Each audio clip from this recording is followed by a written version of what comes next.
బంగాళాఖాతంలో ఏర్పడిన అల్పపీడనం శ్రీ పొట్టి శ్రీరాములు నెల్లూరు జిల్లాపై తీవ్ర ప్రభావం చూపుతోంది. ప్రధానంగా జిల్లాలోని గూడూరు, నాయుడుపేటలో భారీ వర్షాలు కురుస్తున్నాయి. దీంతో సూళ్లూరుపేట, తడ మండలాల్లో పలు గ్రామాలు జలదిగ్బంధమయ్యాయి. హెలికాప్టర్ల ద్వారా వరద బాధితులను రక్షించేందుకు ప్రయత్నాలు చేస్తున్నారు. కాళంగి నది ఉప్పొంగడంతో శ్రీకాళహస్తి, సూళ్లూరుపేట మధ్య రాకపోకలు నిలిచిపోయాయి. బోధనం టోల్ ప్లాజా, తడ వద్ద ఆర్టీసీ బస్సులను కూడా నిలిపివేశారు. మరోవైపు స్వర్ణముఖి నది ఉధృతంగా ప్రవహిస్తుండటంతో నెల్లూరు, చెన్నై హైవేపై భారీగా వరద నీరు చేరి ట్రాఫిక్ ఆగిపోయింది. మనుబోలు వద్ద జాతీయ రహదారి కొట్టుకుపోయి కిలోమీటర్ల మేర వాహనాలు నిలిచిపోయాయి.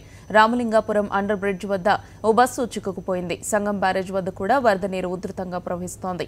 కావలిలోనూ లోతట్టు ప్రాంతాల్లో నీట మునిగాయి. భారీ వర్షాల కారణంగా నెల్లూరు జిల్లా వ్యాప్తంగా విద్యా సంస్థలకు సెలవు ప్రకటించారు.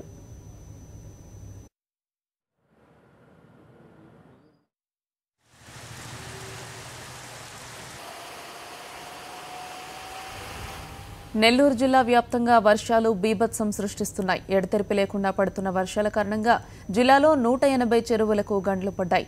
ఇప్పటిదాకా 4 మరణించారు. మనుబోలు వద్ద జాతీయ రహదారి కోసుకుపోయింది. నెల్లూరు, చెన్నైల మధ్య రాకపోకలు నిలిచిపోయాయి. ఆత్మకూరు మండలం వాసిలి వద్ద వరద నీరు ఉధృతంగా ప్రవహిస్తుండటంతో నెల్లూరు, ముంబై జాతీయ రహదారిపై వాహన రాకపోకలు స్తంభించాయి. అనేక మండలాల్లో గ్రామాలు జలదిగ్బంధంలో చిక్కుకున్నాయి. మరింత సమాచారం నెల్లూరు నుంచి మా కరెస్పాండెంట్ అమర్ అందిస్తారు. నెల్లూరు జిల్లా వ్యాప్తంగా గత 3 రోజులకు వస్తున్న వర్షాలు జిల్లాను అతలాకుతలం చేశాయి. ప్రధానంగా గూడూరు డివిజన్ లో దీని ప్రభావం చాలా ఎక్కువ ఉంది. ఈ వాకాడు, కోట, చిత్తమూరు, చిల్లకూరు, చేజర్ల తదితర మండలాల్లోని పలు గ్రామాలు నీట మునిగాయి. ప్రస్తుతం ప్రజలంతా కూడా నీటిలోనే దిగ్బంధమయ్యారు. కాపాడాలంటూ వాళ్ళు ఆసనాలు చేస్తున్నారు. దీంతో గ్రామాలకు వెళ్లేందుకు మార్గాలు లేకపోవడంతో ప్రభుత్వం హెలికాప్టర్ సాయం కోరింది. సైనికులు కూడా సమాచారం ఇచ్చారు. కానీ చెన్నై నుంచి వాళ్ళు వచ్చేందుకు కూడా వీలు కాకపోవడంతో ఎక్కడొక్కడ ఆగిపోయాయి. చెన్నై నుంచి ప్రత్యేక హెలికాప్టర్ తెప్పించాలని కూడా అధికారులు ప్రయత్నం చేసినప్పటికీ వాతావరణం అనుకూలంగా లేకపోవడంతో ఆ ప్రయత్నం ఫలించలేదు. దీంతో వరద నీటి చిక్కున్న వారికి ఆహార పత్రాలతో పాటు తాగునీరు అందజేసుకున్న అధికారులు ప్రయత్నం చేసినా విఫలమయ్యాయి. దీంతో ప్రజల పరిస్థితి మరింత దయనీయంగా మారింది. వెంకటాచలం మండలంలోని తిరుమలపాలెం, పూడిపర్తి, గాజువారిపల్లి, కోనేరు తదితర గ్రామాలను వరద నీరు ముంచెత్తింది. అల్లూరు మండలంలోని పైడేరు వాగు పొంగి ప్రవహించడంతో అక్కడ ఆములూరులోని వంతెన కొట్టుకుపోయింది. దీంతో ఆములూరు గ్రామాన్ని కూడా వరదలు ముంచెత్తింది.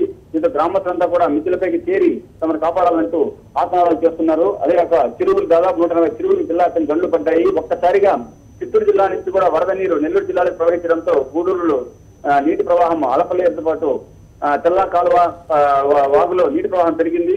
దీంతో చుట్టుపక్కల ఇళ్లన్నీ కూడా నీట మునిగాయి. కేవీపురం, చిత్తూరు జిల్లాలోని తదితర మండలాల్లోని నుంచి నీటి ప్రవాహం అధికంగా ఉంది. అక్కడ కూడా చెరువు తెగిపోవడంతో ఆ నీరంతా ఒకసారి కూడా నెల్లూరు జిల్లాలకు ప్రవహించింది. స్వర్ణముఖి నది కూడా కొంచెం ప్రమాదకర స్థాయిలో ప్రవహిస్తోంది. ముంజారు చర్యగా వాకాల్లోని బ్యారేజ్ వద్ద గేట్లను ఎత్తి నీటిని సముద్రం విడుదల చేస్తున్నారు. అదేవిధంగా సోమశిల జలాశయానికి కూడా భారీగా వరదలు ఎత్తి చేస్తోంది. సర్వేపల్లి రిజర్వాయర్ కూడా నీరు రావడంతో అక్కడ కూడా గేట్లు ఎత్తి నీటిని విడుదల చేస్తున్నారు.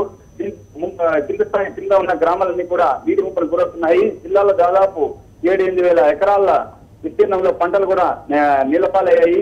కొద్ది రోజుల క్రితం వర్షాలకు నారుమళ్లను వేసుకున్నారు. ఈ నారుమళ్ళన్నీ కూడా నీట మునిగాయి. మొత్తం మీద పంటలతో పాటు జనజీవనానికి కూడా అంతరాయం కలిగింది.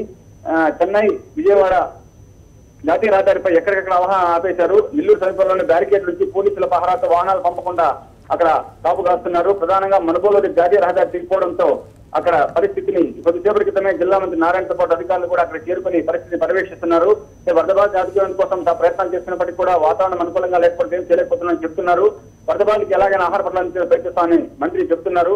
అక్కడ ఎక్కడ చూసినా కానీ నీటి ఏ ప్రాంతం చూసినా కానీ సముద్రాన్ని తలపించేలాగా కూడా ఆ ప్రాంతం అంతా మారింది. ప్రధానంగా గూడూరు డివిజన్ లోని పలు చెరువులన్నీ దిగిపోయాయి. దీంతో పంట పొలాలన్నీ కూడా నీటితో జలమయమయ్యాయి. Gautami, thank you for the updates.